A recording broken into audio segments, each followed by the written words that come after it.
Si Daniel ay anak ng isang kilalang pamilya ng mga politiko at negosyante. Lumaki siyang sanay sa mundo ng karangyaan, pressure at kontrol ng kanyang mga magulang.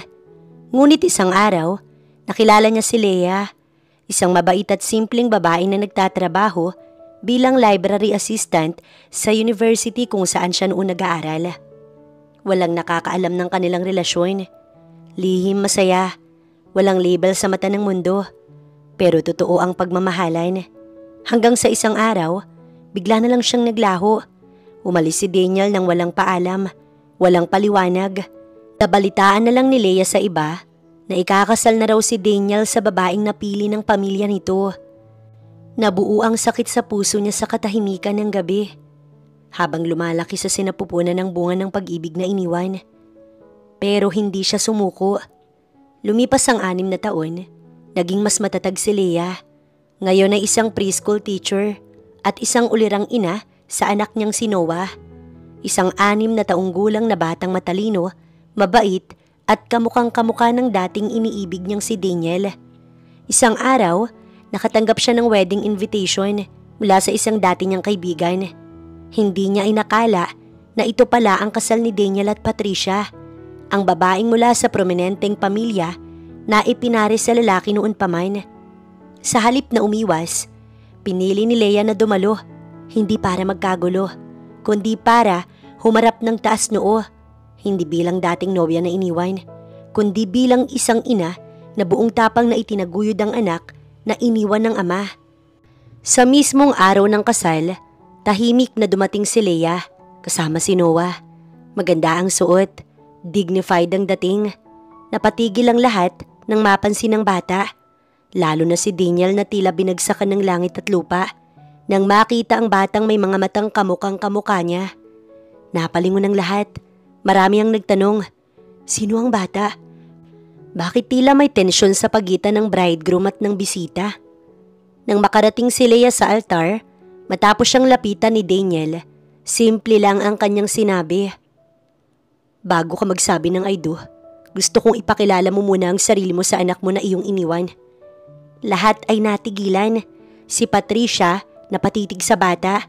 Ang mga magulang ni Daniel nanginig sa kahihiyan at si Daniel hindi makapagsalita. Lahat ng iniwasan niya, humarap sa kanya sa pinakaimportanting araw ng kanyang buhay. Bumigat ang paghinga ni Leah nang mabasa ang nilalaman ng invitation card na inabot ng dati niyang kaibigan. Tanghaling tapat at kasalukuyan siyang nagpapahinga sa classroom nang dumating ang babae. It's up to you kung pupunta ka, Leah. Ibinigay ko lang talaga yan sa'yo dahil alam kong may karapatan kang malaman ng tungkol dyan. Saad ng dalaga na bakas ang pagkaawa sa mga mata habang nakatingin sa kanya. Maliit siyang umiti. Tumayo ng ayos. Taas noong tinignan si Sandra, ang dati niyang kaibigan. Bagamat hindi niya nagustuhan ang klase ng tinging ibinibigay nito, maayos niya pa rin itong pinakitunguhan. Gusto niyang ipakita dito na okay lang siya. Masaya siya sa buhay niya ngayon na hindi niya kailangan ng awa nito. Thanks for this, Sandra. Tugon niya. Ibinalik niya sa lalagyan ng invitation card bago niya ipinatong iyon sa mesa. Kung ganun ay aalis na rin ako. Nice seeing you again, Leah. Saad ni Sandra. Nagulat pa si Leah nang lapitan at halikan siya nito sa pisngi. Totoo rin ang ngiting nakikita niya sa mga labi nito. Nang makaalis si Sandra, tsaka palang nanghihinang napaupo si Leah. Ang tingin niya nakatuon sa maliit na envelope. Kahit labag sa loob, muli niya iyong kinuha at binasa. Wedding invitation iyon ng dati niyang nobyo, na bigla na lamang naglaho ng walang paalam.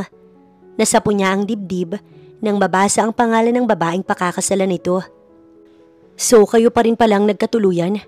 Wala sa sariling tanong niya. Aaminin niyang kahit 6 na taon na ang lumipas, sariwa pa rin sa kanya ang sakit na iniwan ng lalaki.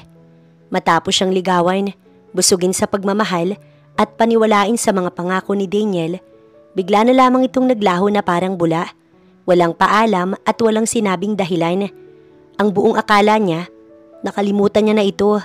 Pero ngayong nabasa niya uli ang pangalan nito at nalaman niya ang tungkol sa pagpapakasal nito, parang bumalik lahat ng alaala.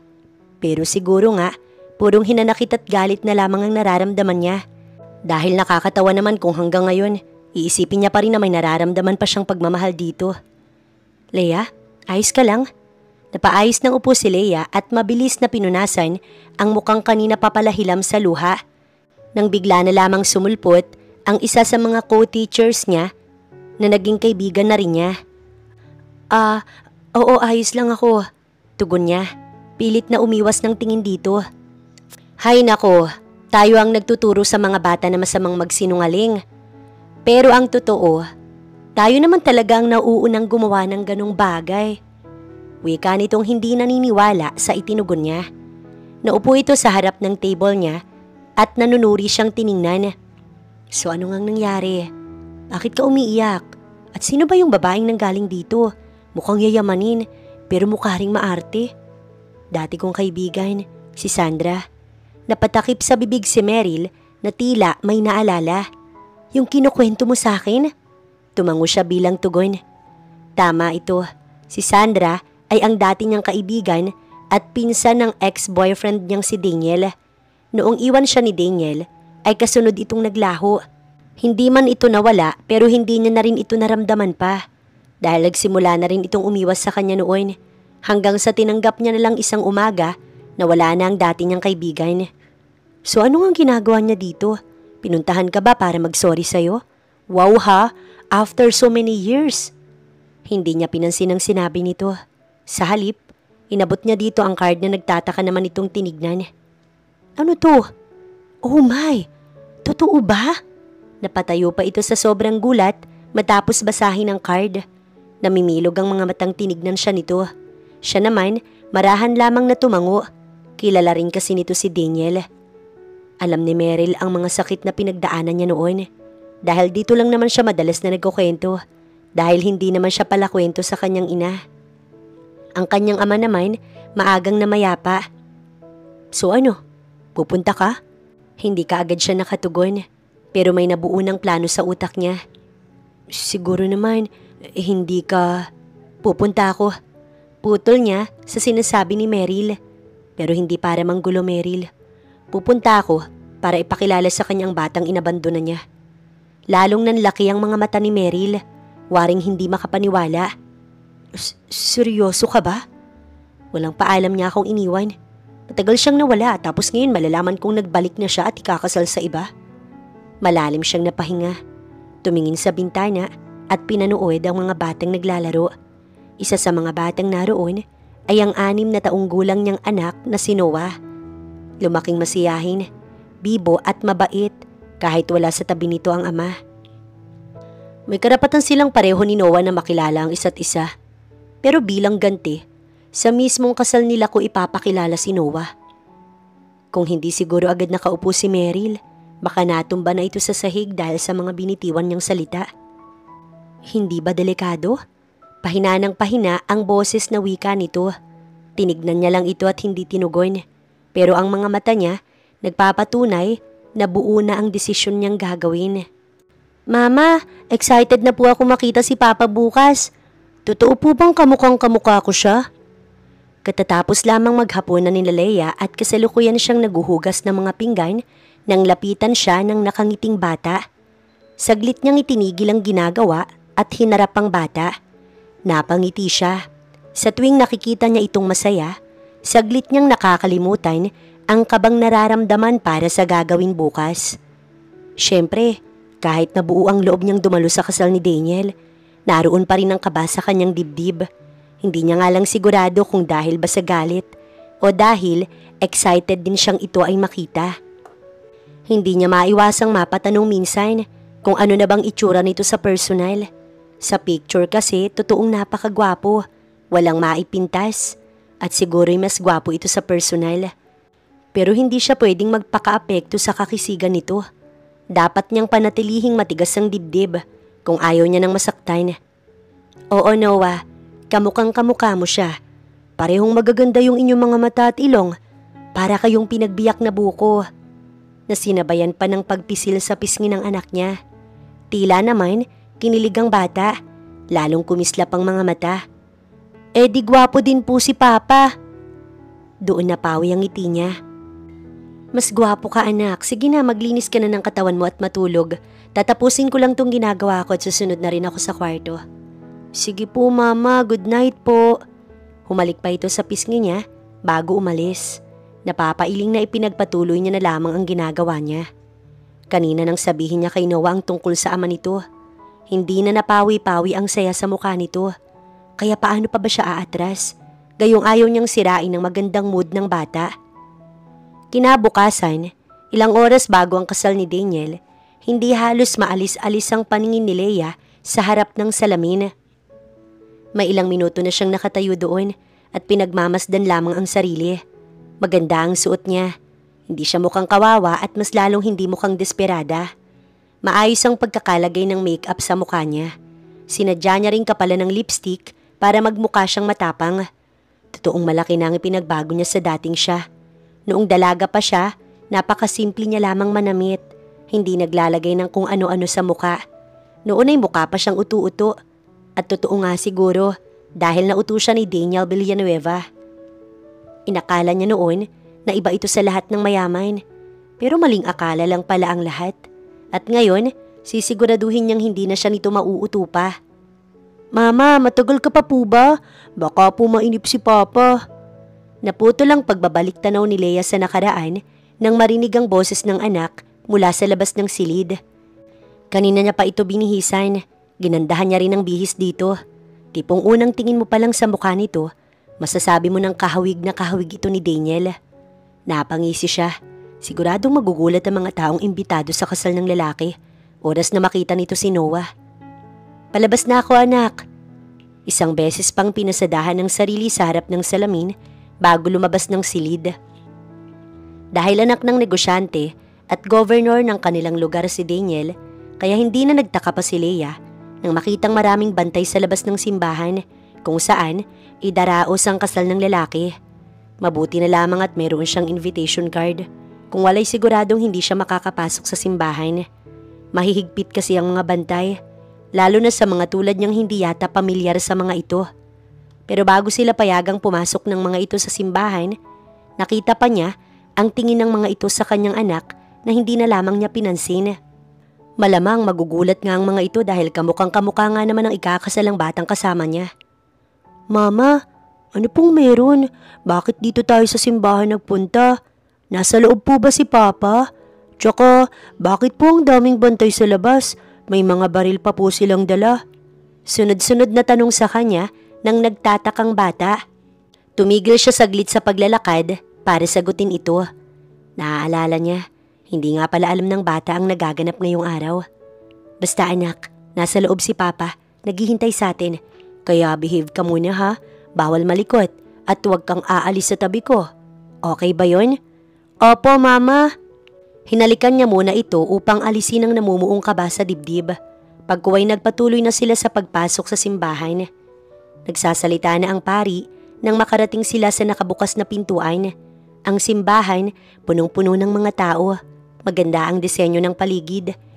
Halatang pinaghandaan talaga at ginastusan ng mahal. Pero hindi iyon ang nakaagaw ng atensyon ni Leia, kundi ang dalawang taong nakaharap sa altar. Ang isa, kahit nakatalikod sa gawin niya ay kilalang kilala niya. Si Daniel, ang lalaking buong puso niyang minahal, pero siya ring itong nanakit sa kanya. Wala sa sariling nasapo niya ang dibdib nang makaramdam ng kirot. Hanggang ngayon masakit pa rin pala. Pero hindi dapat siya magpadala sa sakit. Nagpunta siya doon para taas noong harapin ito at ipakilala ang batang bunga ng pagmamahala nila noon. Dahil naniniwala siyang karapatan ng kanyang anak na makilala ang ama nito at handa siyang ipaglaban ang karapatan ng anak niya. Sumagap muna siya ng sariwang hangin bago nagpatuloy sa paglalakad palapit sa mga ito. Mahigpit niyang hawak sa kamay si Noah. Diretso lang ang tingin niya sa harapan. Taas noong naglalakad at hindi pinansin ng mga taong nagsisimula ng magtinginan sa kanila. Ang iba'y nagsimula ng magbulungan. Naging dahilan yon para umingay ang paligid at tumigil saglit ang pari. Nang ganap na silang makalapit sa altar, sa dalawang taong nakatayo doon, tsaka pa lang sila huminto. Mukhang may tumututol sa kasal. Nawika ng pari habang nakatingin sa kanila. Ang dalawang taong ikakasal sana, natigilan at pumihit paharap sa kanila. Unang nakita ni Leia ang gulat sa mukha ng mga ito, lalo na kay Daniel. Gulat na gulat itong nakatingin sa kanya, habang ang babaeng kasama nito, dinaig pa ang nakakita ng multo dahil biglang namutla nang mapatingin sa bata niyang kasama. Sino sila? Hindi ko rin kilala pero yung bata kahawig ni Daniel. Oh my God! Don't tell me, anak yan ni Daniel sa babaeng yan. Rinig na rinig ang bulungan ng mga bisita sa paligid. Ang iba, nagsinghapan pa sa gulat. Who's that kid, Rolando? Kahit hindi nakatingin si Leia, alam niyang boses iyon ng ina ni Daniel, ang successful na negosyante sa kanilang lugar. Doon niya at aaminin niyang hindi niya gusto ang ugali. Sa boses pa lang ng ginang, ramdam niya na ang pinipigilan nitong galit, maging ang panginginig nito sa kahihiyan. Ipinilig niya ang ulo. Hindi dapat ibang tao ang pinagtutuunan niya ng pansin. Dapat ay focus lang siya sa lalaking sinadya niyang puntahan. Leia, tumayo siya ng tuwid nang lapitan siya ni Daniel. Seryoso ang mukha nito, pero ang mga mata ay nagtatanong. Palipat-lipat din ang tingin nito sa kanilang dalawa ni Noah. Si Noah naman, bilang masunuring bata, tahimik lamang na nakamasid sa kanila. Tila ay nagtataka din pero mas piniling manahimik at sundin ang utos niya na mag-behave. Hindi ako nagpunta dito para manggulo, Daniel. Mga salitang unang namutawi sa bibig niya. Buo ang loob niya itong tiningnan, maging ang babaeng iniwan nito sa altar na hindi niya mabasa ang iniisip. Pero isa lang ang alam niya. Katulad ng ina ni Daniel, siguradong galit na galit din ito. Gusto ko lang sabihin sa iyo ng personal na bago ka magsabi ng I do, gusto kong ipakilala mo muna ang sarili mo sa anak mo na iyong iniwan. Walang paligoy-ligoy niyang saad. Sa kanyang sinabi, mas lalong umingay ang mga tao sa paligid. Ang magulang ni Daniel, hindi alam kung anong dapat gawin para makawala sa kahihiyang nararanasan nila sa mga oras na iyon. Tataka din sila kung paano nakapasok ang mag-ina sa simbahan. Si Patricia naman, tuluyan ng nanghina sa narinig. Mariin itong nakatitig sa anak ni Leia. Habang si Daniel, hindi malaman kung ano bang dapat na i-react sa sinabing iyon ng dating kasintahan. Si Leia naman sa kabilang banda, gustong kabahan pero hindi iyon pinahahalata. Anak? Hindi makapaniwalang tanong ni Daniel na muling tinitigan si Noah. Ngumiti naman ang bata. Ikaw po ba ang papa ko? Kung ganon, tama si mama, kamukha nga po kita at parehas tayong gwapo. Saad ng inosenteng bata, bago walang pahintulot na yumakap sa bewang ni Daniel. Nanigas sa kinatatayuan ng lalaki. Ramdam niya ang pagkabog ng dibdib at sa halip na magalit sa ginawa ng bata, tila may kung anong bagay siyang naramdaman na humaplos sa kanyang puso. Wala tuloy sa sariling nayakapan niya ito pabalik. Lihim namang napangiti sa nasaksihan si Leia. At least sa hindi ito itinulak palayo ng lalaki. Nang makita naman ng ginang ang ginawa ng anak na pagtugon sa yakap ng bata, lalo itong nanggigil sa galit. Guard, ano pang hinihintay nyo? Ilabas ninyo ang mag-inang yan ngayon din. Bakit nyo ba hinayaang makapasok ang mga baliw na yan sa kasal ng anak ko? Gigil na utos ng Donya. Hinarap pa nito ang mga bisita. Pasensya na ho sa inyong lahat, pero ako na ho ang nagsasabi na nagsisinungaling lamang ang babaeng yan na hindi namin yan kilala. Nagpantig ang tenga ni Leia sa narinig. Hinarap niya ang Donya at matapang itong sinagot. Mawalang galang na po, Doña Natividad Villanueva. Unang-una po sa lahat, hindi kami baliw ng anak ko. Pangalawa, kilala po ako ng anak ninyong si Daniel. In fact, I'm his girlfriend. At hindi pa po ba sapat na kahawig ni Noah si Daniel bilang ebidensya na mag-ama sila? Pero kung gusto niyo po ng DNA test, hindi po ako tatanggi. Wala sa plano ni Leia na pahabain pa ang diskusyong yun. Pero kung lumalabas naman na sinungaling silang mag-ina, ay hindi naman siya papayag na basta na lamang tapak-tapakan. Wala na ang dating siya na inuuto-uto lamang. At isa pa, ipaglalaban niya ang karapatan ng anak niya.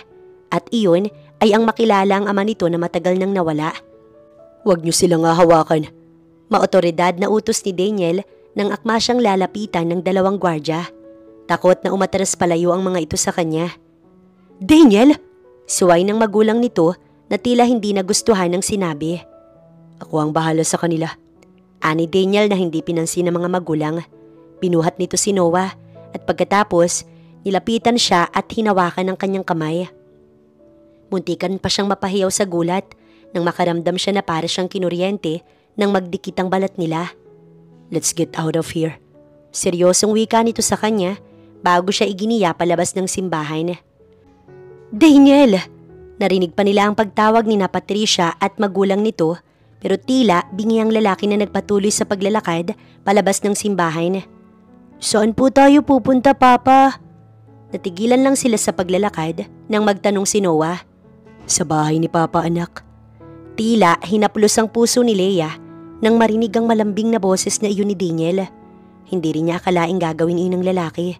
Ang gusto niya lang talaga, ipakilala ito sa kanyang anak at ipahiya at the same time para makaganti siya sa ginawa nitong pag-iwan at pananakit sa kanya noon. Pero hindi niya akalaing ipagtatanggol siya nito sa mga gwardyang nais silang kaladkarin palabas ng simbahan. Sa parking lot ng simbahan sila dumiretso. Doon ay may naghihintay na kaagad sa kanilang itim na sasakyan. Sa disenyo pa lang halata ng mamahalin. Unang ipinasok ni Daniel si Noah sa backseat ng kotse. Pagkuway kinabitan ito ng seatbelt at pagkatapos siya naman ang pinagbuksan ng pinto sa front seat. Hindi niya tuloy maiwasang mailang. Pakiramdam niya muling bumalik ang dating Daniel na maalaga at malambing sa kanya. Pero kaagad din niyang sinaway ang sarili. Hindi dapat siya magpa-apekto dito. Hindi niya nga alam kung bakit pumayag siyang sumama dito. Wala ito sa kanyang plano. Sa likod na lang din ako, sa tabi ni Noah. "Get in." Maotoridad nitong utos na tila ba nagbabanta na wag niyang suwayin. Ang maamo din itong mukha kaninang kaharap si Noah ay napalitan na ngayon ng pagiging seryoso at mukhang galit pa ito sa kanya. Naiinis tuloy siya. Dahil bakit ito pa ang may ganang magalit? Dahil ba ginulo niya ang kasal nito? "Huwag mong hintayin na sapilitan pa kitang ipasok, Liana." Bahagya siyang kinilabutan nang sambitin nito ang buo niyang pangalan.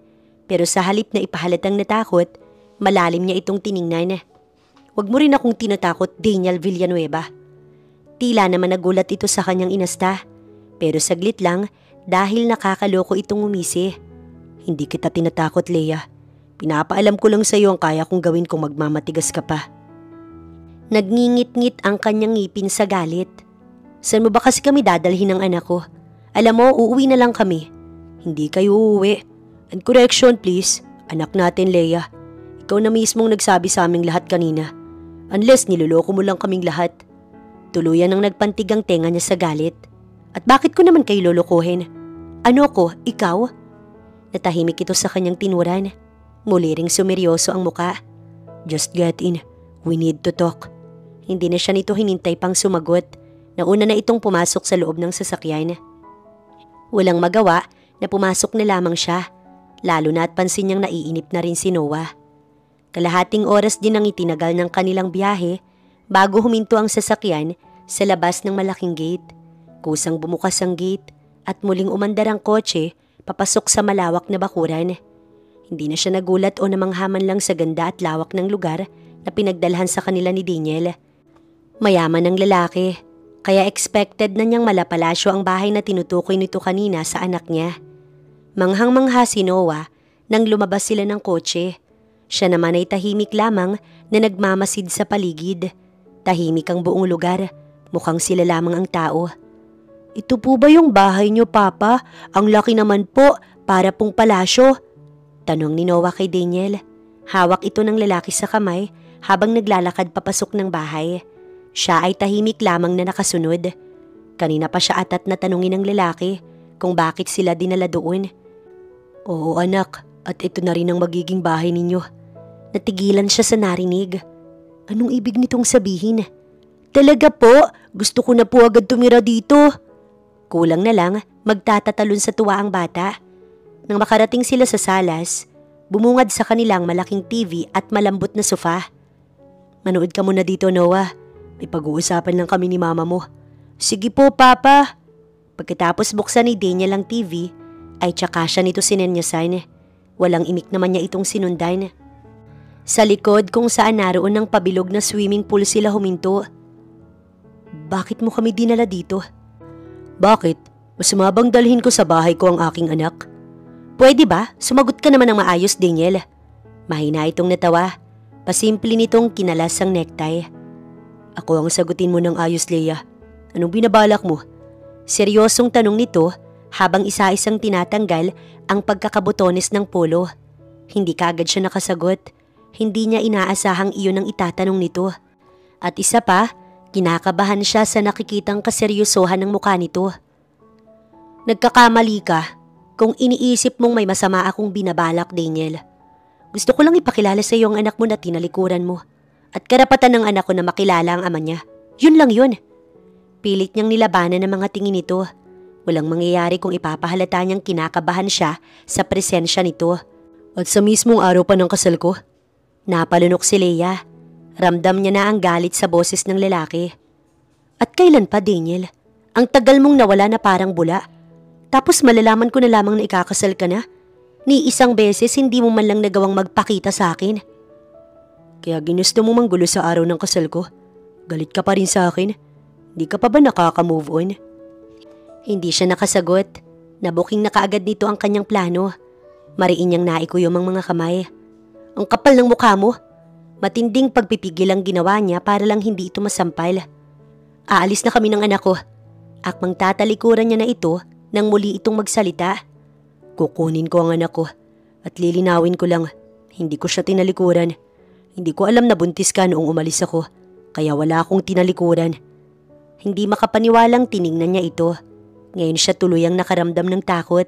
Dahil paano nga kung kunin ito si Noah sa kanya? Paano na siya? Kung tototohanin man ito ang sinabi, alam niyang dehado siya dahil una sa lahat, mayaman ito at kilala niya ang pamilyang pinagmulan nito. Makapangyarihan at lahat ay nakukuha. Ngayon tuloy gusto niya nang isipin kung nagkamali ba siya sa ginawa niya na ipakilala ito sa kanyang anak. Binabawi ko na ang sinabi ko kanina.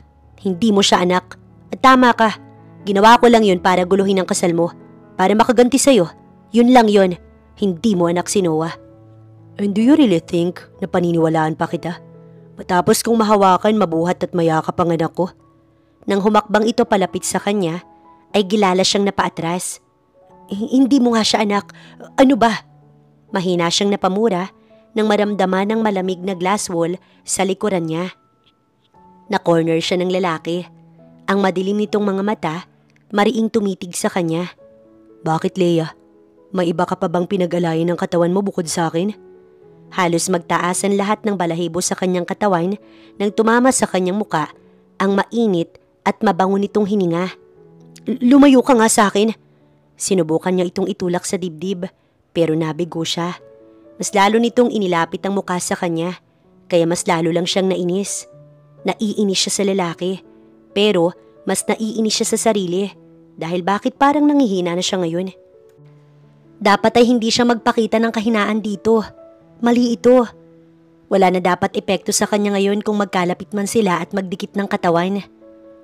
At kung sabihin kong oo, anong gagawin mo? Bakit? Sa'yo ko lang ba pwedeng ibigay ang katawan ko? Singhal niya na dapat pala hindi na lang niya ginawa. Kita niya kasi kung paano dumilim ang mukha ng lalaki. Hindi nito nagustuhan ng narinig at tila pinipigilan lamang ang sarili na wag siyang saktan. Then, tell me, Leia. Bakit kami magkamukha ni Noah? Don't tell me.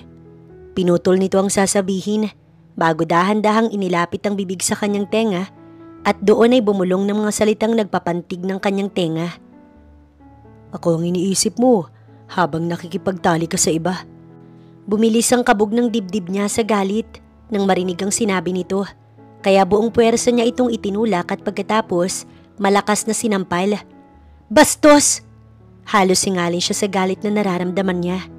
Parang wala lang naman nang umisi si Daniel. Saglit lang nitong hinimas ang namumulang pisngi pagkuway muli siyang tinignan. Nanguuyam at tila gusto talagang ubusin ang kanyang pasensya. Hindi makapaniwala si Leia na sa muli nilang pagkikitang dalawa, ganito pa ang mangyayari. Uulitin ko, Leia. Kukunin ko ang anak ko sa ayaw at sa gusto mo. Final na saad nito bago siya tinalikuran. Naiwan naman siyang nanggigigil sa pinagsamang galit at kaba. Kung alam niya lang na ganito ang mangyayari, hindi na sana niya pinakilala si Noah sa lalaking to. Ang gusto lang naman niya, sirain ang kasal nito. Gusto niya itong galitin at gantihan. Pero bakit parang bumalik sa kanya ang karma? Bakit siya ngayon ang nagagalit? Madilim na nang ihatid sila pa uwi ni Daniel sa kanilang bahay. Dito ka na po ba matutulog, Papa? Natigilan si Leia sa pagbukas ng pinto ng kanilang bahay nang marinig ang tanong na iyon ni Noah. Nang lingunin niya ang mga ito, saktong nakatingin din sa kanya si Daniel. Buhat nito ang bata na halatang nagpipigil lamang ng antok. Next time anak, may importante lamang na gagawin si Papa. Malambing na tugon ito sa bata. Kung titingnan ng mga ito, para bang hindi iyon ang unang beses nilang pagkikita. Close agad ang mga ito at parang nagkakaintindihan na kaagad. Tuluyan na siyang pumasok sa loob. Magpaalam ka na sa Papa mo, Noah. May pasok pa tayo bukas. Nalulungkot naman ang bata sa narinig. Bigla tuloy siyang na-guilty. Kailan po ulit tayo magkikita, Papa? Marahan namang ginulo ni Daniel ang buhok ng anak niya. Sa weekend, mamasyal tayo. Palagi na rin naman tayo magkikita. Talaga po? Muling sumigla ang boses nito at niyakap ang ama. Nang tugunin ni Daniel ang yakap ng bata, napaiwas ng tingin si Leia. Feeling kasi niya, may malamig na bagay na humaplos sa kanyang puso na pilit niyang isinasantabi.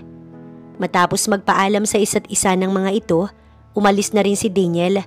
Nakatulog din naman kaagad si Noah at si Leia.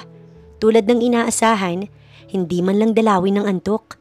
Maraming bagay na tumatakbo sa kanyang isipan. Isa na doon ang tanong na ngayong nagkita at nagkakilala na ang mag-ama, ano na ang susunod na mangyayari? Siguradong hindi na babalik pa sa dati ang buhay nila. Lalo na ngayon, na alam niyang kakalat ang balita bukas na bukas din. Siguradong uulanin siya ng katanungan ng mga taong nakakakilala sa kanila. Pero bakit niya ba iisipin ng mga yon? Ang mas dapat niyang isipin ay ang anak niya. Siguradong magugulo ang tahimik nitong buhay. Lalo na at sigurado siyang makikialam ang mga magulang ni Daniel. God, huwag niyo po sanang pabayaan ang anak ko. Patawarin niyo rin po ako sa padalos-dalos kong desisyon. Gustuhin man niyang pagsisihan ng lahat ng ginawa kanina, ay huli na. Kaya isa na lamang ang may papangako niya ngayon. At iyon ay ang hindi siya papayag na madehado ang kanyang anak. Wala nang kasal na mangyayari, Patricia. No! You can't do that to me, Daniel! Maririnig sa apat na sulok ng opisina ni Daniel ang galit na boses ni Patricia. Ang tagal kitang hinintay, Daniel. You know how much I love you. Alam mo ang mga sakripisyong ginawa ko para lang sa'yo. Para lang matuloy ang kasal natin kaya hindi ako papayag. Kulang na lang, maglupasay ito. Tamad niya itong tiningnan. Kinakapatid at kababata niya si Patricia. Noon pa man, alam niya ang nararamdaman ito para sa kanya. Pero kahit anong gawin ito, hindi niya matutunang mahalin. Isa lang ang nilalaman ng puso niya at walang iba kundi si Leia. Pero hindi ito tumigil. Kinuntsaba pa nito ang kanyang mga magulang para lamang matuloy ang kasal nila. Nagawa din itong gamitin si Leia na pang-blackmail sa kanya. Spoiled brat ito. Kaya kahit ayaw niya sanang iwan noon si Leia, nagawa niya pa rin para sa kaligtasan nito. Noon dahil estudyante pa lamang siya, sunod-sunuran lamang siya sa kanyang mga magulang. Wala pa siyang kakayahan na ipagtanggol si Leia. Kaya kahit labag sa kalooban, iniwan niya ang kasintahan ng wala man lang paalam. Nang ibang bansa siya at doon nagpakabuti siya. Gusto niyang sa kanyang pagbabalik, may lakas na siya para ipaglaban ang relasyon nila ni Leia. Pero hindi iyon nangyari. Nabalitaan niyang may asawa at anak na ito. Sobrang sakit ang naramdaman niya sa balitang yon. Nagkaroon din siya ng galit sa dalaga. Kaya hindi niya na nagawang alamin pa kung sino ang napangasawa nito at ilan na ang anak nito. Basta niya na lamang itong pinilit na kalimutan. Dahil din sa pagkasawi, kaya napapayag siya na tuluyan ng pakasalan si Patricia. Pumayag siyang sa Pilipinas ikasal at hindi nga niya inaasahan na makikita doon si Leia, may kasamang bata na kahawig niya. Alam mo bang simula pa lang ay sinabi ko na sa iyong hindi ko kayang suklian ang nararamdaman mo? Kaibigan lang ang tingin ko sa iyo, Pat. Pumayag lang naman ako dahil akala ko wala na kaming pag-asa ni Leia. No, Daniel. Paano ka nakakasiguradong anak mo nga ang batang kasama ng babaeng yon? She's my girlfriend, Pat. Baka nakakalimutan mo. Tumayo siya at nilapitan ito. Go and find someone na deserve ng pagmamahal mo, Pat. Dahil kahit anong gawin mo, hindi na matutuloy pa ang kasal natin. Palayain mo na ang sarili mo sa akin. Tuluyan ng humagulgol ang dalaga. Hindi na tumatanggap na sa tagal nitong naghintay sa kanya, sa huli ay wala pa rin pala itong magagawa. Mariin itong napailing. Kasalanan tong lahat ng Leia na yon. Hanggang ngayon siya pa rin ang kontrabida sa ating dalawa. Hindi nagustuhan ni Daniel ang narinig, kaya galit na tinignan niya ang babae. Don't you ever dare na idamay dito si Leia. At wag mo siyang gagalawin at ang anak ko. Hindi mo gugustuhing magalit ako. Tama na yung isang beses na hindi ko siya naipaglaban noon. Anya, madiin ang tono't nagbabanta. Nakaramdam naman ng takot ang dalaga. Kilala niya kasi kung paano magalit si Daniel. Now, Liv, ito na sana ang huling beses na magkikita tayo, Patricia. Huwag mo na akong guguluhin pa, lalo na ang aking mag-ina. Muling naiyak ang dalaga sa pagtataboy sa kanya ng tanging lalaking minahal niya. Pero wala na rin siyang nagawa kundi ang umalis na lamang. Hindi niya matanggap na kahit anong ginawa niya, hindi pa rin siya nito magawang mahalin. Araw ng Sabado walang pasok at kapag mga ganoong araw, mag-isa lamang sa bahay si Leia at naghihintay na lamang sa pag-uwi ng anak niya. Ganoon na ang naging routine niya mula nang magkakilala ang mag-amang Noah at Daniel. Palagi kasing ipinapasyal ni Daniel ang bata at kung minsan, gabi nang umuwi ang mga ito. Hindi naman niya masaway ang lalaki dahil nakikita niyang nag-e-enjoy ang anak niya. Hindi niya nga lang maiwasang mag-alala dahil baka idamay ito ng mga magulang ni Daniel. Lalo pa at napatunayan niya na hindi ito tanggap ng mga magulang ni Daniel. Nalulungkot siya para sa anak. Noong nakaraan kasi, sinugod siya ng ina ni Daniel sa kanilang bahay. Pinagsisisigawan at nilait-lait. Pinaratangan din siyang sinungaling at manggagamit. At hindi niya iyon pinalagpas. Pinagtanggol niya ang sarili. Hanggang sa ito na mismo ang kusang umalis. Mabuti na nga lamang at wala noon si Noah. Nasa kapitbahay at naglalaro. Hoy, ang lalim ng iniisip mo ah. Dahil sa lalim ng iniisip, hindi na namalayan ni Leia ang pagsulpot ni Meryl sa kanyang silid. Kasalukuyan kasi siyang nakamasid sa labas ng bintana. Hapon na noon at hinihintay na lamang ang pagdating ng anak niya. Ano ba? Basta-basta ka na lamang sumusulpot. Singhal niya na may kasamang irap bago umayos ng upo. Malakas namang natawa si Meryl. Muli tuloy siyang napairap. Minsan napapatanong siya kung teacher ba talaga itong kaibigan niya. Masyadong makulit at maingay. Hindi niya tuloy ma-imagine ang seryoso mukha nito pag oras ng klase. Sus! Pabirong sinagi nito ang balikat niya pag kuwa'y nanunodyo siyang tinignan. So, kamusta kayo ni Daniel? Nakikipagbalikan na ba sa'yo? Anong sinasabi mo dyan? Bakit naman yun makikipagbalikan? At bakit naman ako makikipagbalikan sa kanya? Anak lang ang meron kami. At yun lang ang nag-uugnay sa amin. Masyado ka namang defensive dyan. Nagtatanong lang naman eh. Pero kamusta nga? Anong balak daw niya? Babawiin niya nga si Noah? Oo nga no. Ano nga bang balak ngayon ni Daniel? Hindi ko rin alam. Isang linggo na rin mula nang malaman niyang may anak kami. Pero wala naman siyang ginagawang hakbang. Kung sabi niya babawiin niya si Noah. Pero wala pa naman siyang nababanggit ulit sa akin. Basta nagpunta lang siya dito tuwing weekend at dinadala sa kanila ang bata. Baka kinukuha pa ang loob ni Noah para kapag pinapili niya ang bata sa kanya ito sasama. Natahimik siya sa narinig at nakaramdam din ng takot. Tama si Meryl. Maaaring ganun nga ang ginagawa ni Daniel. Kaya siguro hindi na nito nabanggit pang muli sa kanya ang tungkol sa pagbawi nito kay Noah. Baka nga kinukuha muna nito ang loob ng bata. Pero mariin siyang napailing. Kumukontra din ang puso niya sa ganung isipin. Kilala niya kasi si Daniel. Oo nga't nagawa siyang saktan at iwanan. Pero alam niyang mabuti itong tao. Hindi naman siguro. Huwag kang magpakampante, Leia. Ikaw na rin ang nagkwento sa akin. Minsan ka na niyang nilokot basta na lamang iniwan. Malay mo, ganun uli yung gawin niya ngayon. And this time, kasama niya sa pag-alis si Noah. Ayaw kitang bigyan ng isipin. Pero syempre mas maganda ng handa ka. Lalo na't ginulo mo yung kasal nila. Hindi na naman siya nakaimik sa narinig. May punto naman talaga ang kanyang kaibigan. Hindi niya ito masisisi kung ganito itong mag-isip kay Daniel dahil ito lang ang tanging saksi sa lahat ng pinagdaanan niya noong hirap at sakit. Hanggang sa magpaalam sa kanyang kaibigan at maiwan muli siyang mag-isa ay hindi na naalis sa isipan niya ang mga paalala nito sa kanya. Sa lubong ang kilay at nakahalukip-kip si Leia habang hinihintay na makalapit si Daniel sa kinatatayuan niya. Hindi niya maiwasang mainis. Gabi na kasit ngayon pa lamang nito ibabalik sa kanya ang anak niya. Pasensya na, ginabi kami. Lihim siyang napairap nang marinig ang malambing nitong boses. Hindi niya ito pinansin. Sa halip, itinuon ang tingin sa batang karga nito na ngayon ay tulog na. Napagod sa paglalaro, muling wika ni Daniel. Pakidala na lang sa kwarto. Malamig na utos niya bago na unang pumasok sa loob ng bahay. Inayos niya muna ang hihigaan ng bata bago inutusan ng lalaki na ibaba si Noah.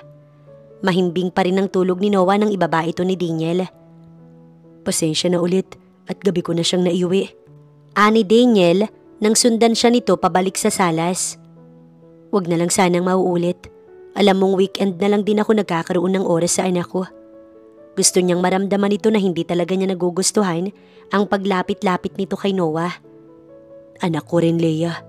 Exactly. Kaya nga pinapayagan kitang mabisita siya, di ba? Pero wag mo namang abusuhin, Daniel. Natigilan ng lalaki. Halatang hindi ito sanay na makitang nagsusungit siya. I'm sorry. Ano ba kasing pinaplano mo, Daniel? Balak mo bang kuhanin ang loob ng anak ko para tuluyan mo siyang makuha sa akin? Sorry to tell you, pero hindi yun mangyayari. Mahal ako ni Noah at hindi niya ipagpapalit sa lalaking kakikilala niya pa lamang. Hindi na napigilan ni Leia ang pagsabog ng pinipigilang galit. Naiinis siya sa inaakto ng binata. Kung makaasta ito, kung makapagsalitay parang napakabait, na para bang hindi man lang siya sinaktan at iniwan noon. Si Daniel naman, hindi makapaniwalang napatingin sa kanya. Ganyan kasama ang tingin mo sa akin, Leia? Oo, bakit hindi ba? Nabanggit mo sa akin noon na kukunin mo sa akin ang anak ko. At yun na ang ginagawa mo ngayon. Paunti-unti mo na siyang inilalayo sa akin. Lumarawan ng sakit sa mga mata ng lalaki at gusto mang pagsisihan ni Leia ay huli na. Hindi niya na mababawi pa ang mga sinabi. At saka bakit ba siya nagpapadala sa mga pinapakita nito sa kanya? Ganito rin ito sa kanya noon. Mabait at malambing, pero sa huli, iniwan lang siya. Kaya nakakasiguro siyang kayang-kaya nitong ulitin ang ginawa at hindi na siya makakapayag na mangyari yun. I'm sorry kung yun ang naiisip mo. Napaatras siya nang humakbang ito palapit sa kanya. Ang mga mata nito ay malamlam at hindi niya matukoy kung totoo ba ang nakikita niyang guilt at pangungulila doon. At hindi na para bigyan pa iyon ng pansin dahil hindi na siya magpapauto pa. Hindi kita masisisi, Leia. Kasalanan ko kung bakit ganyan nakasama ang tingin mo sa akin ngayon. Tumigil ito ng ilang pulgada na lang ang lapit sa kanya, pero ang mata nananatiling nakatuon sa kanya. At kahit humingi ako ng tawad, hindi yun sapat para mabura lahat ng nagawa ko noon. Pero gusto kong malaman mo na kung ano man ang ipinapakita ko ngayon, lahat yun ay totoo. Mahal ko si Noah, mahal ko ang anak ko, at hindi ko siya magagawang ilayo sa'yo. Kung nasabi ko man na ilalayo ko siya, nadala lang ako ng emosyon. Hindi yun mangyayari. Hindi ko kayo ilalayo sa isa't isa. Walang maapuhap na salita si Leia. Kita niya ang senseridad sa mga mata nito, pero pilit pa rin niyang pinagtitibay ang kalooban. Para sa isang babaeng sinubok ng matindi noon, hindi naman siguro masama kung titigasan niya ang puso ngayon. Siguro magpapatawad siya, pero para muli pang magtiwala sa lalaking to, malabo yatang mangyari. Kinabukasan, kahit hindi halos nakatulog ng nagdaang gabi si Daniel, pinilit pa rin niyang bumangon at makapasok sa trabaho. Kung noon walang ibang nasa isip niya kundi ang magpakululong sa trabaho, mas lalo na ngayon, mas kailangan niyang sipagan ngayon dahil alam niyang may umaasa na sa kanya. At iyon ay ang anak niyang si Noah, anak na hindi niya akalaing magkakaroon siya. Nang maalala ang bata, napangiti siya at gumaan ang pakiramdam. Sa ilang araw na nakasama niya si Noah, aaminin niyang napakasaya niya. Hindi niya akalain na isang bata lang pala ang magbibigay muli ng sigla sa kanyang buhay. At gagawin niya ang lahat para maibigay lang lahat ng kailangan nito, kahit pa ang pangarap nitong masaya at buong pamilya. Alam niyang mahihirapan siya, pero nangangako siyang gagawin ng lahat para lang muling mapaibig si Leia. Hindi lang dahil sa anak nila, kundi dahil hanggang ngayon, ito pa rin naman ang nilalaman ng puso niya. Walang araw na hindi siya nagpapasalamat sa babae dahil kahit nasaktan niya ito noon, nagawa pa rin itong ipakilala sa kanya si Noah. Hindi nito ipinagdamot ang bata, totoong kay buti pa rin ang kalooban ng babae, dahilan para mas lalong lumalim ang nararamdaman niya. Baka naman hindi na yan makapagturo ng ayos sa mga estudyante niya. Kanina mo pang tinititigan ng larawan niya. Pangaasar sa kanya ng kaibigang si Andrew. Kapapasok lang nito sa kanyang opisina at naabutan siyang nakatulala sa harap ng kanyang laptop. Sa halip naman na maasar, parang baliw lamang na napangiti si Daniel.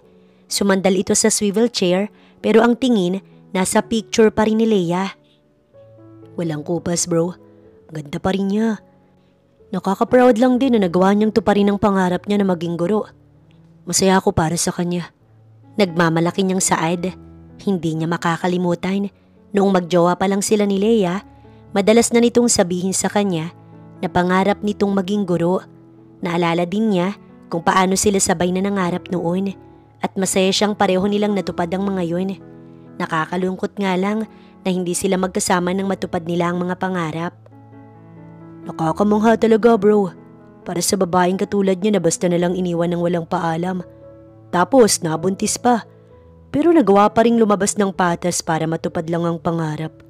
Grabe, wala na akong masabi. At total naman wala naman na kayo, pwede ko na siguro siyang ligawan. Alam ni Daniel na nagbibiro lamang ang kaibigan, pero hindi niya pa rin nagustuhan ang sinabi nito, kaya masama niya itong tiningnan. Easy! Nagbibiro lang naman ako bro. Hindi mo siya pwedeng ligawan dahil sa akin lang siya pwedeng magpaligaw. Sus, galit nga sa'yo ano bang balak mo? Hindi ka agad siya nakaimik. Totoo naman kasi, ramdam niyang galit pa rin si Leia sa kanya. Sa tuwing pupuntahan niya si Noah para ipasyal, bihira lamang siyang tingnan ng babae. Malamig din ang pakikitungo nito sa kanya. Para bang sinasadya nitong iparamdam sa kanya na ayaw nito sa kanyang presensya. Pero hindi siya susuko. Gagawin niya ang lahat makabawi lang dito at mapalambot lang ito. At hanggat nararamdaman niyang may puwang pa rin siya sa puso nito, hindi siya mawawalan ng pag-asa na muli pa silang babalik sa dati. Babawi ako bro. Hindi ko siya susukuan. Tama na yung isang beses na hindi ko siya pinaglaban noon. Successful na ako ngayon. Kaya ko nang magdesisyon ng mag-isa. At ang desisyon ko ay ang ibalik siya sa akin kasama ng anak namin. Paano si Patricia at si Tita? Alam naman natin na matagal nang tutulang magulang mo kay Leia. Kaya mo nga siya nagawang iwan noon, di ba? Nang maalala ang mga taong naging dahilan ng pag-iwan niya kay Leia, bahagyang dumilim ang ekspresyon ng mukha niya. Nagkausap na kami ni Patricia. Umpisa pa lang nilinaw ko na sa kanya na hindi ko kayang suklian ang pagmamahal niya. Napilitan lang naman ako magpakasal sa kanya dahil inakala kong totoo yung nakarating na balita sa akin na nag-asawa na si Leia. Nung una nagmatigas siya pero kilala niya ako. Alam niyang hindi na talaga niya ako mapipilit. At ngayon hindi ko na siya poproblemahin. Dahil kanina lamang, nagpaalam siya sa akin na babalik na siya sa Amerika para doon magsimula ng bagong buhay. Tinanggap na rin daw niya na hindi niya mapapalitan si Leia sa puso ko. Mahabang paliwanag ni Daniel. Sino tita? Nag-aalala ako na baka idamay pa nila si Noah. Napailing siya sa tinura ni Andrew. Kilala ko sina Mami. Alam kong hindi nila kayang saktan ng apo nila. At tungkol naman kay Leia, wala na silang magagawa. Nag-back out na rin si Patricia. Sana lang ay matanggap na rin nila na si Leia talaga ang gusto ko. Bravo! Si Leia na lang talaga ang problema mo bro. Ani Andrew na pumapalakpak. Naiiling na natatawa naman si Daniel. Wala na talaga siyang iisipin kundi si Leia. Kung paano ito muling mapapalambot. Kaya bilisan mo na lang bro. Huwag kang magsayang ng oras. Baka mamaya may umaaligid na pala sa kanya. Maganda si Leia. Maganda rin ang katangiang meron siya. Sapat para makaagaw siya ng atensyon ng iba. Kaya kung ako sa'yo, bibilisan ko na ang galaw ko bago pa mahuli ang lahat. At yun na nga ang ginawa niya. Nang sumapit ang hapon, uwian na ng mga estudyante na magtungo si Daniel sa school kung saan nagtatrabaho si Leia at nag-aaral ang anak nila. Balak niyang sunduin ng mag-ina. Aayain na rin niyang kumain sa labas. Nakaporma siya at kulang na lang, ipanligo sa katawan ng pabango. Nakangiti pa niyang tinungo ang classroom ni Leia. Pero ang ngiti niya'y unti-unting naglaho nang makitang may kausap na lalaki si Leia. Nagtatawanan pa nga ang mga ito. Natigilan siya at malungkot na pinagmasdan ng mga ito. Nasasaktan siya sa nakikita. Sa loob ng 6 na taon, ngayon niya lang ulit nakitang tumawa ang babae at masakit para sa kanya na hindi na siya ang dahilan nun. Kinakain na rin siya ng selos dahil lalaki din siya at alam niyang ang kausap nito ay may gusto dito. Akmang lalapitan niya ang mga ito dahil tapos na rin naman ang klase. Ang mga estudyante nito ay nakauwi na. Natigilan lang siya nang lapitan siya ni Noah. Nakangiti ito at mukhang masaya na siya ay makita. "Papa!" Mahigpit siya nitong niyakap nang makalapit sa kanya. Ang lungkot na nararamdaman ni Daniel saglit na naglaho sa ginawa ni Noah. "Gwapo kong anak, kamusta?" Tanong niya. Bahagya pang ginulo ang magulo nitong buhok. Tila naman kinilig ang bata sa narinig. "Ayos lang po. Susunduin niyo po ba ako? Magpapaalam po muna ako kay mama." Nang banggitin nito ang ina, muli niyang nilingon si Leah. Kausap pa rin nito ang lalaki. Hindi niya natuloy na pigilang mainis kung bakit naman kasi ang tagal mag-usap ng mga ito. "Wag na anak, hintay na lang natin siyang matapos sa pakikipagkwentuhan sa kausap niya." Kahit ang totoo, gustong-gusto niyang lapitan ng mga ito. Pinigilan niya lang ang sarili dahil baka hindi siya makapagpigil at mailabas niya ang selos na nararamdaman niya. Si Teacher Jason po yun. Friend po ni Mama. Mabait po siya. Lapitan na po natin." Hinigit pa siya ng bata sa kamay pero pinigilan niya ito. "Kaibigan siya ng mama mo?" "Opo, tuwing hapon po talaga silang nagkukwentuhan. Palagi po siyang pinupuntahan ni Teacher Jason." Naikuyom niya ang kamao. Hindi nagustuhan ng narinig. Aba talagang sa school pa naisipang landiin si Leah. "Bakit po Papa? Nagsiselos po ba kayo sa kanya?" "Ha? At saan mo naman natutunan ng salitang yan?" "Secret po, pero wag po kayong magselos sa kanya. Mas gwapo po kayo. Halika po, ipapakilala kita sa kanya para na rin po tigilan niya na si Mama." Kinindatan pa siya ng bata bago tuluyang hinigit palapit kina Leah. Natigilan si Leah sa pagkukwentuhan nang bigla na lamang pumasok ang anak niya kasama ang nakabusangot nitong ama. Tinaasan niya ito ng kilay. Bakit naman kasi nakabusangot? At ano bang ginagawa nito dito? "Mama, sinundo na po tayo ni Papa." Hindi niya alam kung masaya lang si Noah o sinasadya nitong iparinig sa kaibigan niyang sinabi. Si Jason na kaibigan niya halatang nagulat sa sinabi ni Noah. "Papa?" Ulit na tanong pa nito sabay tingin kay Noah at sumunod kay Daniel. Si Daniel na kaninang nakabusangot, biglang sumeryoso ang muka. Tila nagyayabang ang klase ng tingin nito kay Jason. Nakaramdam tuloy ng tensyon si Leah. Oo Jason, si Daniel ama ni Noah." Anya, pagkuway si Daniel naman ang binalingan ng nagbabantang tingin. "Daniel, si Jason, co-teacher ko, kaibigan na rin." Nagtanguan lang naman ang dalawa. "Mama, uuwi na po ba tayo? Sinusundo na po kasi tayo ni Papa, tsaka sa labas daw po tayo kakain." Kung makapagsalita ang bata, iisipin mong isa silang masayang pamilya. Hindi niya tuloy maiwasang magtaka. Bakit gano'n na lang magsalita ang anak niya ngayon? Tapos si Daniel tahimik lamang pero kanina pang nakatitig sa kanya. Anak, birthday kasi ni Teacher Jason. Inaaya niya rin ako sa kanila eh. Kayo na lamang muna ni Papa ang kumain sa labas ha." Yun naman kasi talaga ang dahilan ng pagpunta ni Jason sa kanyang classroom. "Pero Mama, pasensya ka na Noah. Kung gusto nyo, sa amin na lang din kayo pumunta ng Papa mo. Mas maraming pagkain doon." Singit ni Jason. "Ayoko po. Gusto ko si Papa at Mama lang ang kasama ko." "Noah, that's bad." Hindi niya inaasahan na gagawin iyon ng bata, kaya napalakas ang kanyang boses. Tila nagulat naman ng bata, kaya nagsimula na itong umiyak at yumakap sa ama. Masama naman siyang tiningnan ni Daniel. "Mas mahalaga pa sa iyo ang pagpunta sa ibang tao kaysa sa request ng anak mo." Galit nitong Saad na tila kasalanan niya talaga ang pag-iyak nito.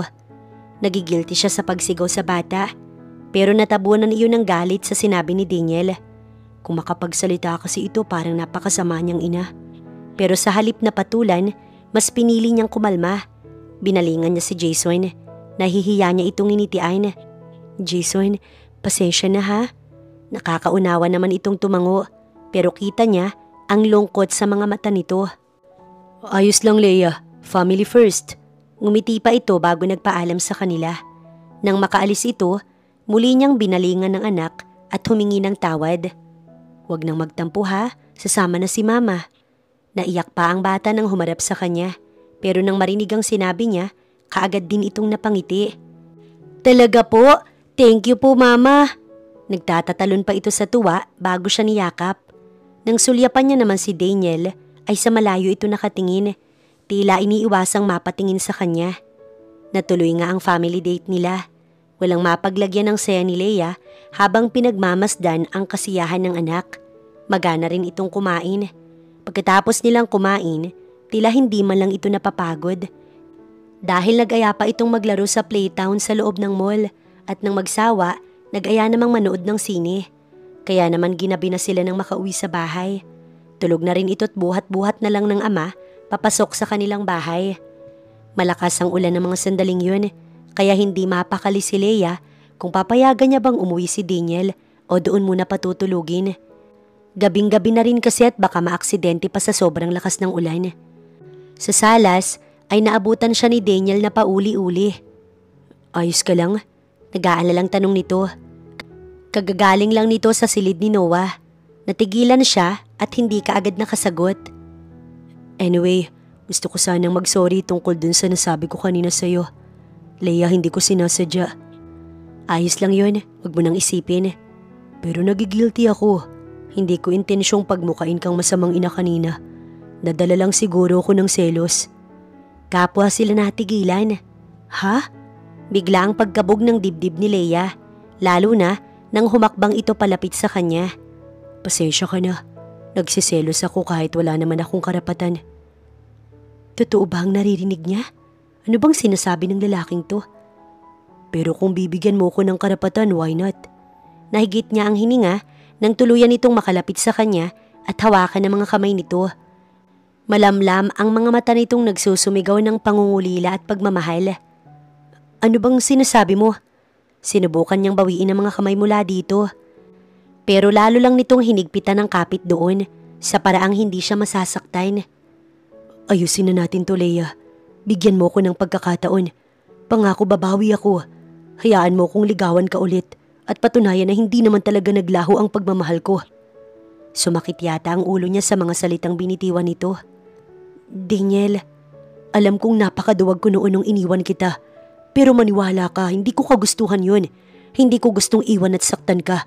Pero wala akong choice. Ayokong mas mahirapan ka kung ipagpapatuloy ko ang relasyon natin. Aaminin ko masyado kong duwag noon. Pero hindi na ngayon. Inilibing ko na ang dating Daniel na duwag at hindi ka kayang ipaglaban. Tumigil ito saglit at tumingala upang mapigilan ng pagpatak ng luha. Pero sa muli nitong pagtingin sa kanya, tuluyan na ring naglaglagan ng mga luha sa pisngi. Ramdam niya ang paghihirap at pagsasabi nito ng totoo.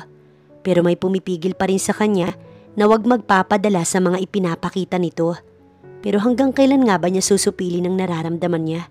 Hanggang kailan siya magpapanggap na wala ng pagmamahal dito? Hanggang kailan siya magmamatigas sa sariling nararamdaman? Worth it pa bang magmatigas siya? Ngayong nakikita naman niya ang sensibilidad nitong makabawi sa kanilang mag-ina? Ang Daniel na kaharap mo ngayon, malayo na sa nakilala mo noon. May paninindigan na ako ngayon at hindi na duwag. Kayang-kaya na kitang ipaglaban. Kayo ng anak natin. Kaya kung bibigyan mo ko ng pagkakataon, pangako hindi ko sasayangin. Hindi niya magawang sumagot. Hindi niya pa kayang sagutin ang hinihiling nito. Ayaw niyang ibuka ang bibig at magpadalos-dalos sa desisyon. Ayaw niyang may pagsisihan sa huli. Natatakot na siyang mabigo. Nang sumunod na araw, kahit weekend, nagkaroon ng biglaang meeting si Daniel. Kaya kahit ayaw niyang iwan ng anak sa kanyang bahay, ay wala siyang choice. Hindi niya ito hinatid pa uwi. Sa halip, tinawagan niya ang mga magulang para mabantayan muna si Noah at para na rin magkakilala na ang mga ito. Tiwala siya sa kanyang mami at daddy. Alam niyang hindi sasaktan ng mga ito ang nag-iisa niyang anak. Hindi naman nagkamali si Daniel sa pagkakakilala sa magulang. Dahil nang umalis siya, kahit malayo pa ang loob ni Doña Natividad kay Noah, naging alerto pa rin ito sa pagbabantay. Ganon din ang asawa nitong si Rolando. Pakiramdam nila ay ang batang si Daniel ang kasama nila. Nanumbalik din sa kanilang alaala ang mga panahong bata pa si Daniel at kanilang sinasamahan sa park para maglaro. Kahit naman kasi pareho silang may trabaho, naglalaan pa rin sila ng oras para sa kanilang anak. Mahal nila ang kanilang anak. At ngayong napatunayan nila na kaya na nitong ipaglaban at panindigan si Leia, ay wala na silang dahilan para tumutol, lalo na at may anak na ang mga ito. Hindi rin kaya ng konsensya nila na makitang lumaki ang kanilang apo na hindi kumpleto ang pamilya. Hello po, kayo po ang mami at daddy ng papa ko, di ba po? Pwede ko po ba kayong tawaging lolo at lola? Nagkatinginan ng mag-asawa nang bigla na lamang silang lapitan ni Noah. May hawak pa itong laruang eroplano habang nakatingin sa kanila ang inosenteng mga mata. Oo naman na po ko, tugon ni Rolando na maluha-luha pa. Hindi niya inakala na ganoon kagaan sa dibdib ang isiping may tatawagin na siyang apo. Matagal din siyang humiling kay Daniel na bigyan siya ng apo at ngayon nga nasa harapan niya na ito. Pero naalala ko po, kayo din po yung nasa simbahan. Galit pa rin po ba kayo sa amin ni Mama Lola? Kasi po gusto niyo po kaming palayasin noon sa simbahan. Hindi kaagad nakahuma ang Donya. Nakaramdam din siya ng matinding guilt. Hindi niya akalaing maaalala pa iyon ng bata. Huwag na po kayong magalit sa amin, Lola. Ang sabi po ni Mama, dapat daw po ang pamilya nagmamahalan, kaya mahal po namin kayo ni Mama. Mahal niyo rin po ba kami? Nagpatuloy ang inosenteng pagtatanong ng bata at ewan ba, sa halip na marindi ang mag-asawa ay natuwa pa sila. Nakakatuwa ang pagiging palatanong ng bata and at the same time nakaka-guilty din. Paano ba nila nagawang palayasin noon ang mag-ina sa simbahan? Mabilis na pinalis ni Doña Natividad ang luha na dumadaloy sa kanyang pisngi. Nilapitan niya ang bata, hinawakan ng mga kamay nito at nakangiti itong tiningnan. Hindi ako galit sa iyo, Noah, apo ko. Paano ko magagawang magalit sa mabait na bata at anak ng aking anak? Mahal ka din ng lola. And yes, you can call me Lola. Talaga po? Kompleto na po talaga ang pamilya ko. May papa na ako, tapos may lolo at lola pa, tsaka mama. Nagtatatalo ng bata at pagkatapos mahigpit silang niyakap na buong pagmamahal nilang tinugon. Sa araw ding yun, tila may naalis na malaking tinik sa kanilang dibdib. Hindi nila akalain ang pagtanggap lang pala sa kapwa ang makakapagbigay ng ginhawa sa kanilang mga puso. At sa araw na yun, nangangako silang hihingi ng tawad kay Leia at gagawin ng lahat para lang makabawi dito. At nangyari nga ang bagay na iyon. Lunes ng umaga holiday, walang pasok, nasa bahay lamang si Leia. Nagpapahinga, pero hindi niya akalaing ang simpleng araw na yun magiging isa sa masayang araw sa kanyang buhay. Hindi kasi niya inakalang bibisitahin siya ng mag-asawang Villanueva. Ang akala pa niya noong una, aawayin na naman siya at sasabihan ng kung ano-ano. Kaya gano'n na lang ang gulat niya nang malamang kaya pala nagpunta ang mga ito doon para humingi ng tawad. Nangako din ng mga ito na itutuwid lahat ng pagkakamali at babawi sa kanilang mag-ina. Sa dami ng pinagdaanan ni Leia. Oo, at masama ang loob niya sa magulang ni Daniel, pero hindi na para magmatigas pa siya. Naniniwala din siyang ang pagpapatawad lamang ang magiging gamot sa takot niyang puso. Kapwa may luha, pero may ngiti sa kanilang muka nang magpaalam sa kanya ang mag-asawa. Si Leia naman, naiwang magaan ang dibdib. Totoo ang kasabihan na kapag nagawa mong magpatawad, tuluyan na ring gagaan ang iyong pakiramdam. At iyon ang nararamdaman niya sa mga oras na iyon. Napupuno siya ng pagmamahal. Mama, may pinabibigay po si Papa sa inyo. Katatapos lang magluto ni Leia, nang bigla siyang lapitan ni Noah. May hawak itong 3 pulang rosas. Lihim siyang kinilig nang makita ang mga yun. May ilang araw na rin ang lumipas simula nang mag-umpisa si Daniel sa panliligaw sa kanya. Pinayagan niya na rin dahil bakit pa ba niya pahihirapan ng sarili? Gayong alam niya na noon pa man hindi naman talaga nawala ito sa kanyang puso. Natabunan lang ng galit ang pagmamahal niya at ngayon tuluyan na ngang nawala ang galit. Natakpan muli ng pagmamahal at ngayon nga masasabi niyang handa na siya. Handa na siyang papasukin itong muli sa kanyang buhay, sa buhay nilang mag-ina. Nasaan si papa mo? Secret po. Natatawa namang naiiling na lang siya. Akma niya itong susundan nang makarinig siya ng tunog ng gitara at kasunod nun ang pag-awit ng lalaking may magandang boses. Saglit siyang natigilan pero nang makabawi, nagmamadaling tinungo ang pinto at sa labas ngay nakatayo si Daniel. May hawak na gitara habang kumakanta. Buong pagmamahal itong nakatingin sa kanya habang umaawit ng paborito nilang kanta. Bigla ay pumasok sa alaala niya ang nakaraan nilang dalawa kung saan palagi din siya nitong inaawitan, lalo na sa mga oras na siya ay nalulungkot. Bumaling naman ang tingin niya sa katabi nitong si Noah na may hawak ding maliit na gitara at kahit halata namang hindi marunong maggitara, nakikisabay din sa pagtugtog. Ay, pakiramdam niya sa mga oras na yun, inilulutang siya sa ere habang hinaharana siya ng kanyang mag-ama. Kaya pala nagmamadaling lumabas si Noah, magigitara din pala. Muli tuloy siyang natawa sa kakulitan ng anak niya. Pero syempre, lihim na rin siyang kinikilig. Hindi kasi inaalis ni Daniel ang pagkakatingin sa kanya habang umaawit. Nagustuhan mo po ba, Mama? Para po sa inyo yon kasi mahal ka namin ni Papa. Bakit ba kinikilig na naman siya? Nakakainis. Dinaig pa niya ang teenager kong mamula. Oo naman. Lumapit ang mga ito sa gawin niya. For you. Napasinghap siya nang abutan na naman siya nito ng 3 rosas. Salamat. Nakangiti niyang wika. Si Noah ay kinikilig na lamang na nanonood sa kanila. Kabilang na rin ang ilang kapitbahay nila na narinig ang awitan ng mag-ama. Kaya nakinuod na rin at ngayon nga kinikilig na rin sa kanila. Daniel, may sasabihin sana ako. Pero nang umiti ang lalaki, parang gusto na lamang niyang matunaw sa kinatatayuan niya. Napakagwapo. Hindi niya talaga ito pakakawalan pa. Ano yun? Gusto kong huminto ka na sa panliligaw. Ang ngiti ni Daniel ay naglaho, kasabay ng pagkalungkot ng mga mata. Ha? Bakit? May nagawa ba akong mali? Hindi mo ba nagustuhan ng kinanta ko? Pangit na ba ang boses ko? Pinigilan niyang matawa. Halata ang takot sa boses nito, kaya hindi niya na ito hinintay pang matapos ang sasabihin. Dahil tumingkayad na siya at mabilis itong hinalikan sa labi. Dahilan para manahimik ito at saglit na matulala sa kanya. Huwag ka nang manligaw dahil sinasagot na kita. Kung gusto mo nga, magpakasal na rin tayo agad eh. Hindi pa rin makapaniwala ang lalaki. Totoo ba yan? Ang kaninang malungkot na mata, ngayon ay namumula na at nagbabadya ng luha. Oo naman, mahal kita eh. Hindi nga yata nawala yung pagmamahal ko. Mahina itong napamura. Gumuhit ang ngiti nito sa labi. At bago pa man ito tuluyang maiyak, mahigpit na siyang niyakap. Mahal na mahal kita, Leia. Pangako hindi na ako mawawala pa. Kayo lang ni Noah ang palagi kong pipiliin na makasama. Napangiti siya, bagamat naluluha rin, tinugon niya ang yakap nito. Mahal na mahal din kita, Daniel. Kayo ng anak natin. Sa labis na saya, hindi na napigilan pa ni Daniel ang siilin siya ng halik sa labi.